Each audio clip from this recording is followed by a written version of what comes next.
Du point de vue de la Gemara,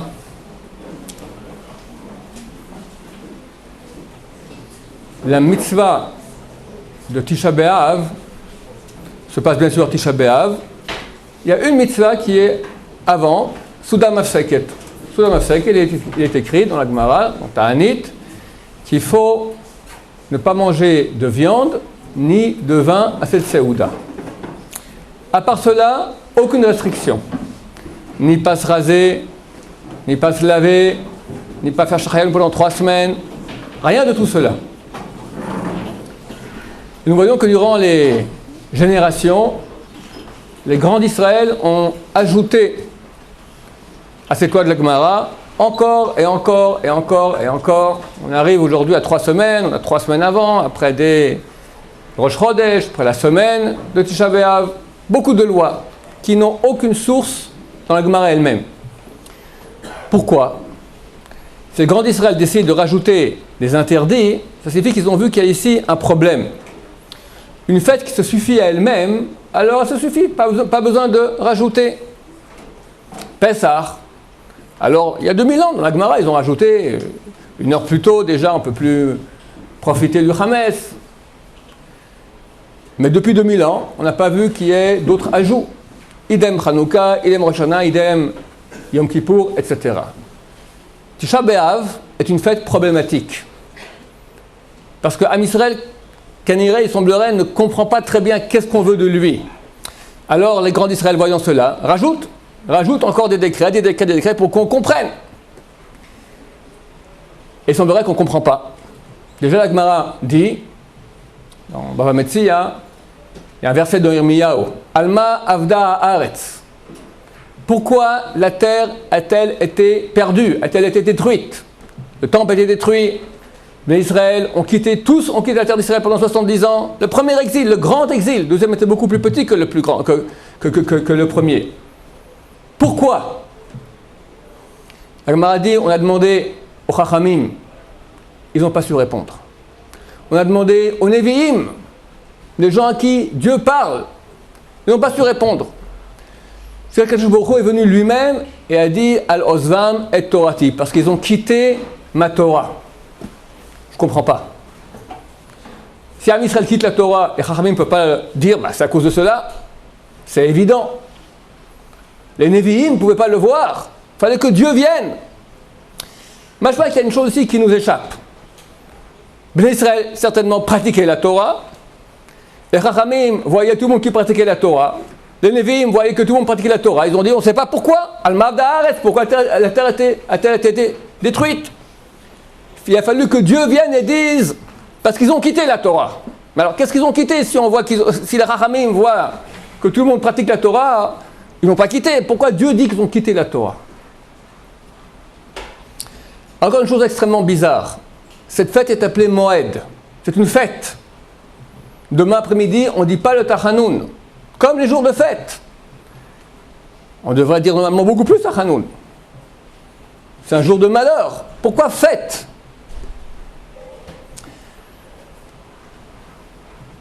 Kaniré, que Dieu nous demande quelque chose de supplémentaire.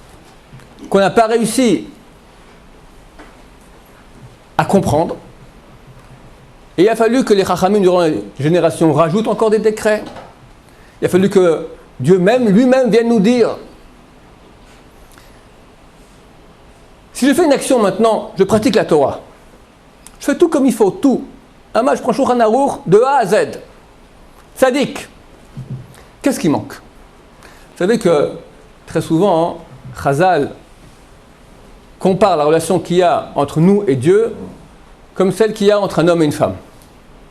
On voit que Shir HaShirim, Rabbi Akiva a dit que si tous les livres sont saints, alors Shir HaShirim c'est le saint des saints. Qu'est-ce que Shir HaShirim? Une histoire d'amour entre un homme et une femme, passionnés. Chazal on dit c'est un exemple, une allégorie de la relation qu'il y a entre Dieu et Am Israël. Le Rambam dans Hilchot Teshuvah, il dit que l'amour qu'ont les amoureux de Dieu, il est plus que celui qu'il y a entre un homme et une femme. Donc il y a une très grande comparaison entre cela. Un mari peut pratiquer, entre guillemets, tout ce qu'un bon mari doit faire pour sa femme. Il fait les emplettes, il sort de temps en temps au restaurant, il n'oublie pas l'anniversaire, les beaux-parents, il fait tout nickel. Shulchan Aruch, 100%. Mais l'essentiel manque. La relation, l'amour intense. C'est un problème dans les couples des fois, qu'on vit techniquement depuis quelque temps ensemble et puis tout va bien, mais c'est mort. C'est aussi un problème avec Hachem. Quelqu'un peut pratiquer la Torah. Béné Israël pratiquait la Torah. Ces Chachamim n'ont pas su répondre, ni les Nevi'im, ni les prophètes. Il fallait que Dieu vienne et dise. Ça veut dire qu'ils pratiquaient, mais il manquait l'essentiel. Dieu veut une relation passionnée. Quel est l'article de foi numéro 1 du peuple d'Israël? Shema Israël, Hachem Elokeinu Hashem Echad. Écoute Israël, l'Éternel est notre Dieu, l'Éternel est un. Ok, so what? Et alors? On croit en Dieu, on sait qu'il est un. Alors Dieu te dit tout de suite après, Va'avta et Hashem Elokecha. Tu vas aimer ton Dieu de tout ton cœur, toute ton âme, tout ton pouvoir. Aimer tout son cœur. Rabbi Akiva a dit, si tous les livres sont saints, Shir Hashem, c'est le Kodesh HaKodashim, le Saint des Saints. C'est quoi le Saint des Saints? L'endroit le plus saint qu'il y a sur terre. Le Kohen Gadol rentrait un jour par année, Yom Kippour. Et là-bas, qu'est-ce qu'il y avait? Chazal dit qu'il y avait les chérubins en relation d'intimité. Une histoire d'amour. Et si on en galoute, mesdames, messieurs, il est écrit que chaque génération, le temple n'a pas été reconstruit, c'est comme s'il a été détruit. C'est-à-dire que nous avons sous les yeux aujourd'hui le temple détruit.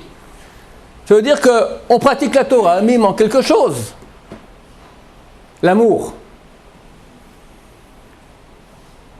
Une chose profonde. Le Kodesh HaKodashim. L'essentiel de tout. Quelqu'un peut prier. Mais où est-il dans la prière?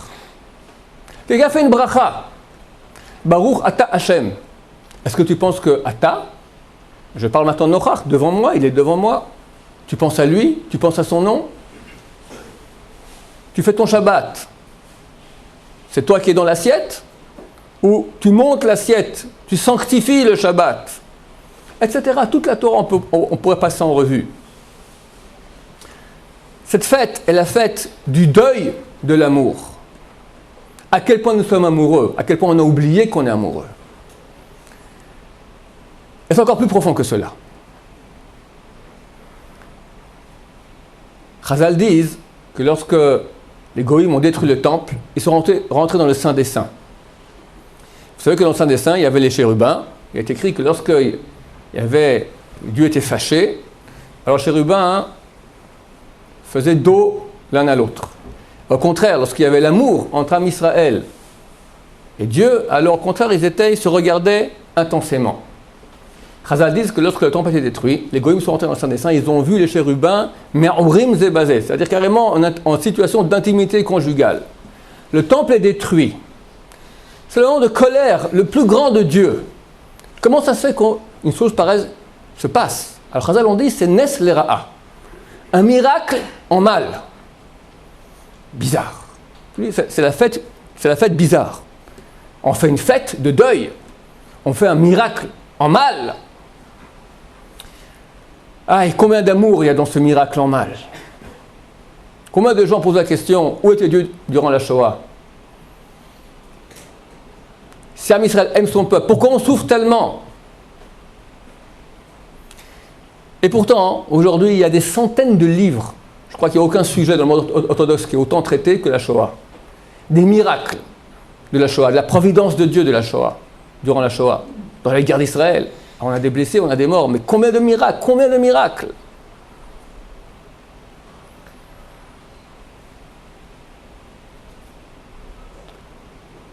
David Amelech dit dans les Teilim, Mizmor le David, bevorcho b'fnei Avshalom beno. Mizmor David, cantique à David lorsqu'il a fui devant son fils Avshalom. La Gemara dit cantique, on devrait le dire kina, lamentation. Ton fils fait un putsch militaire, veut te tuer, tu fuis, et tu fais un cantique, dit Chazal. Dieu a dit à David Amelech, tu dois payer le péché que tu as fait avec Bathsheba, sache, je lèverai une punition qui viendra de ta maison. David avait peur. Peut-être que ce sera un serviteur, un goy, quelqu'un qui n'aura aucune pitié de moi. Lorsqu'il a vu que c'était son fils Avshalom qui s'est levé contre lui, il s'est dit, Baruch Hashem. Un fils a la pitié de son père. Alors c'est pas si grave. Et en fait, c'est exactement le contraire. Parce que le fils n'a pas eu pitié. Le fils est venu, a tenté de tuer son père vraiment. Et David dit, cantique, c'est encore plus dur. Qu'est-ce que tu préfères maintenant? Un esclave qui vient te tuer ou ton fils qui vient te tuer? La réponse, qu'un esclave vienne me tuer, c'est encore normal. Mais mon fils se lève, et c'est pas un fils, c'est le fils du roi David, on parle quand même de personnes de calibre exceptionnel. Le fils, mon fils, le fils du roi David vient maintenant me tuer, mais il n'y a rien de plus extraordinaire, anormal au monde. Ça veut dire que c'est pas normal. C'est pas normal. C'est pas normal, c'est la main de Dieu. Je vois dans la gifle, je vois la caresse. Dieu me dit, c'est moi. La Shoah, quand quelqu'un nous pose la question, où était Dieu dans la Shoah? Mais je dis, mais la Shoah, c'est Dieu. On n'a jamais vu une chose pareille de l'histoire. Un malheur aussi grand qui touche un peuple, un programme d'anéantissement aussi bien calculé, d'une nation qui est censée être éduquée, occidentalisée, moderne, à notre génération, pas il y a 2000 ans avec les barbares. Ça prouve que c'est complètement anormal. C'est anormal, c'est la main de Dieu. Tisha B'Av, c'est la fête. C'est une fête. Parce que dans le malheur, nous voyons la main de Dieu. Dans le malheur, nous voyons l'amour de Dieu. Les chérubins sont unis l'un avec l'autre. Sont unis. Ça prouve que la gifle, tu as la gifle. Mais ça, c'est une histoire d'amour. Dieu veut notre amour. Et il aurait pu dire, je veux plus de toi, bye, terminé. Alors on aurait été un peuple comme les autres, les Français, les Allemands, etc. Dieu ne veut pas ça. On est mariés. On est mariés, et maintenant, bien que je t'ai répudié, c'est momentané. Et je te tiens à l'œil, et je ne te quitte pas. J'ai ma shgacha, ma providence sur toi sans cesse. Et je veux ton amour. C'est la fête la plus secrète qu'il y a. C'est vraiment Kodesh HaKodashim. Le Saint des Saints, on en parle beaucoup dans la Torah. C'est un endroit extraordinaire. Il est fait de colonnes, de poutres, de cèdre, recouvertes d'or massif, avec une parochet, et aussi une parochet, un rideau, et une couverture comme toi, fait avec 28 fils différents, de toutes couleurs, avec de l'or, extraordinaire. Extraordinaire, mais extrêmement bizarre. Pourquoi? Parce que toute cette beauté, on la recouvre d'une tenture de laine de chèvre. L'or, on le recouvre aussi, on voit rien. On met une première couverture, on voit une amas, une coudée d'or. Mais après une deuxième encore dessus, on voit plus rien. On voit plus que l'argent. L'argent, ça aussi, ça devient tout noir. Donc, c'est noir avec laine de chèvre. Dedans, Saint des Saints. Bon, tu me diras aussi qu'au moins quand on rentre, on voit l'or, tout ça c'est beau, rien du tout. Quand on rentre dans le Saint, il y a encore le candélabre, il y a encore un peu de lumière. Tu rentres dans le Saint des Saints, tout noir. Alors à quoi ça sert? À quoi ça sert? Ça veut dire que c'est quelque chose de caché. Le kesher, l'amour de Dieu, la relation avec Dieu, c'est une chose qui est pnimite, qui est intérieure. Les Chachamim n'ont pas vu ce qui manquait. Les Névim non plus. Dieu a dû venir dire, ça manque d'amour. Je veux une relation. Aza, pas la ville de Gaza, de Aza. Peut-être c'est une relation aussi, je ne sais pas. Aza, intense. Alors nous qui voulons aujourd'hui que le temple soit reconstruit, je vous dis rien de nouveau. Vous savez que les Gdolé Israël disent que le Mashiach est très très proche. Rav Chaim Kanevski depuis Pessah ne fait que parler de cela. Le Rav Steinman, qui est d'habitude plus posé, a dit dernièrement Tipesh, idiot, celui qui ne voit pas que le Mashiach il est tout proche. On voit que le monde, c'est marqué que il y a un verset dans Brit Ben Abtarim, Abraham tout à coup tombe sur lui une torpeur. Chashecha ema gdola nofelet alav. Chazal, le Pirkei Rabbi Eliezer, fait une dracha entre chacun de ces mots du verset et entre toutes les royautés qu'il y aura durant l'histoire. Chashecha, c'est l'obscurité, c'est Yavan. Cherchichu et Israël begzerotam, qui obscurcit les yeux d'Israël dans leur xérot. Chanouka, on allume de la lumière.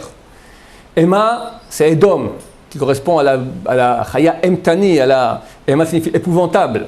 L'épouvante, c'était la bête épouvantable que voit Daniel dans son songe, qui représente Edom. Emda Chashecha, on a dit, Emda Gdola, c'est Paras, qui ont fait une grande chose, Gadol, de vendre un peuple pour un peu d'argent. Nophelet, c'est Bavel, qui est Pila, celle qui a détruit le temple de Jérusalem. Depuis, on est Phila, en tombée. Alav, c'est Ishmaël. Comme ça écrit Rabbi Eliezer à Gadol il y a 2000 ans. C'est le plus vieux midrash que nous avons. Pirkei Rabbi Eliezer. Alav, c'est Ishmaël. Shenemar, Alav Yatzit Nizro. Sur lui resplendira le diadème, la couronne. La couronne du Mashiach, dit le Pirkei Rabbi Eliezer, elle pousse sur Ishmaël. Le Mashiach pousse sur Ishmaël. Ishmaël n'existait pas. Jusqu'en 48-67, il n'y avait pas. Il y avait l'Empire ottoman. Après, il y a eu un mandat anglais. Toute la région ici s'appelait la Grande Syrie. Les accords Sykes-Picot, ils ont mis la Jordanie, le Liban de façon artificielle, la Syrie, la Palestine. En 67, on a conquis les territoires, problème palestinien. Mais avant ça, il n'y avait presque rien. Un peu, le moufti de Jérusalem, il s'est réveillé un peu, Seconde Guerre mondiale, ok. Ça date de ce siècle. Montée fulgurante. Aujourd'hui, il est partout Ishmaël. Il y a Bakol, il y a de Kolbo, comme c'est écrit. Mais aujourd'hui aussi a commencé le printemps arabe qui s'est transformé en hiver arabe et bientôt en niet arabe. La Tunisie, fini. La Libye, fini. La Libye, c'était une puissance. Kadhafi, un tyran dangereux. L'Égypte, fini. Syrie, on n'en parle plus. Irak, terminé. Jordanie, ça va, ils restent tranquilles, ils ne sont pas trop dangereux. Reste que l'Iran, encore l'Iran en demi-faillite. Ça, c'est Ishmaël. L'Occident, terminé. 99% de la population sont drogués. L'autre 99% qui reste, obsédés.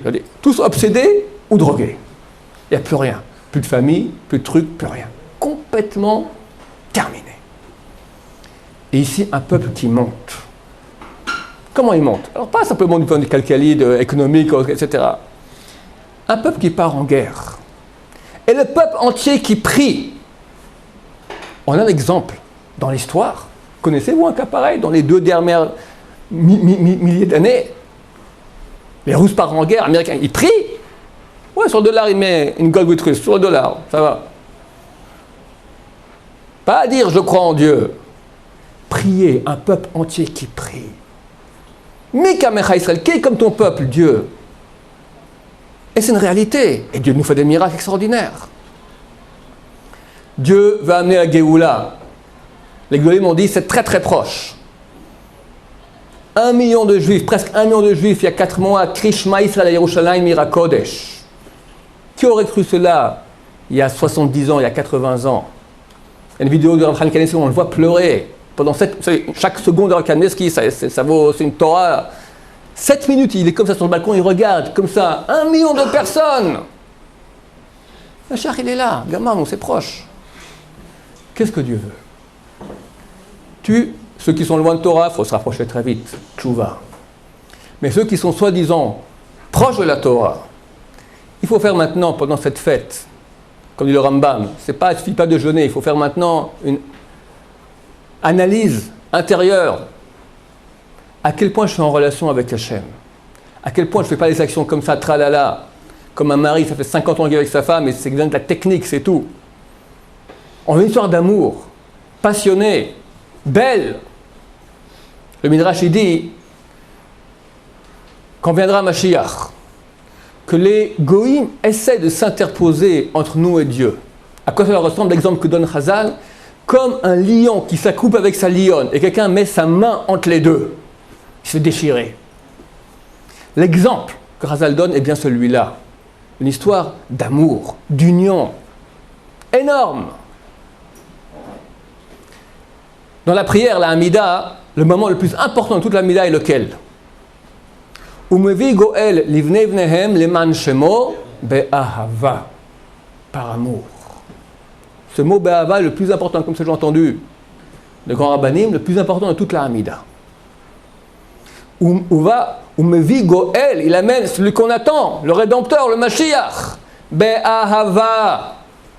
Cette fête qui rentre demain est une fête de ahava, de cœur brisé. Aujourd'hui, le cœur est brisé, mais c'est un cœur brisé.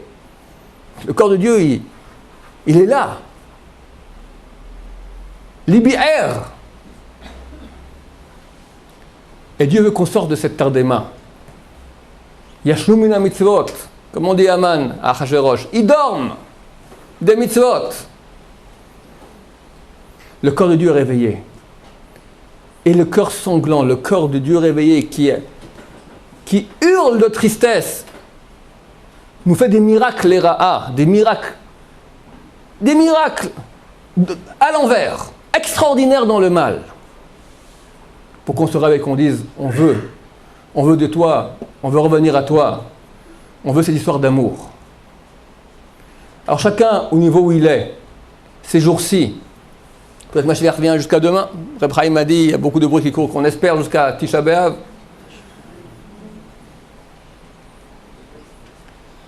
Qu'il fasse son introspection. Où je peux m'améliorer, et surtout dans ma relation avec Hachem. C'est comme avec une femme, comme j'ai expliqué. Il y a 3 niveaux de relation. Les actes, il faut faire ce qu'il faut faire. Après, il y a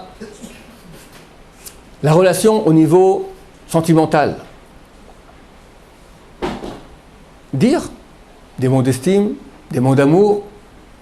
Il n'y a pas que la technique. Comment nous relationnons avec Hachem au niveau sentimental?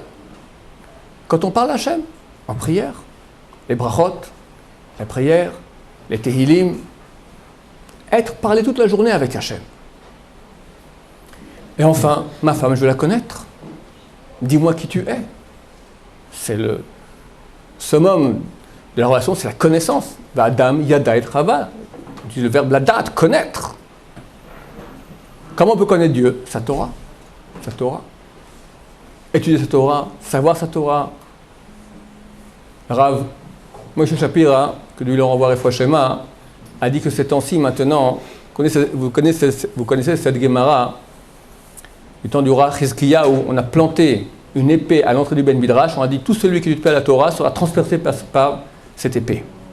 À l'époque, effectivement, il y avait beaucoup de Torah dans le peuple d'Israël, on a vérifié depuis Dan, le nord du pays, jusqu'à Beersheba, et partout, tous les petits-enfants étaient au courant des lois les plus compliquées de Touma et Tahara, les savaient sur le bout des doigts. Beaucoup de Torah.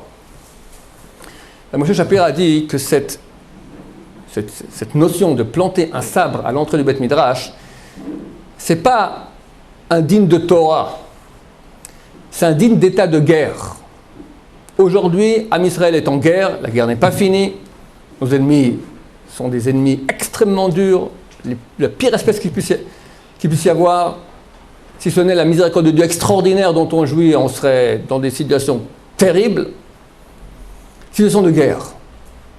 Il faut créer maintenant, avec Hachem, un kesher, une union extrêmement grande, qui se fait beaucoup par l'étude de Torah. Alors on plante, il dit, le rabbin dit, on plante cette épée.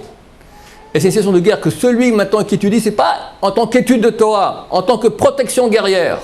Pas une seconde sans Torah, sinon on est transpercé. Chasé Shalom. Baruch Hashem, que Dieu ait pitié de nous, qu'il reconstruise le temple et qu'on soit digne de recevoir Mashiach dans la joie et sans honte. Amen.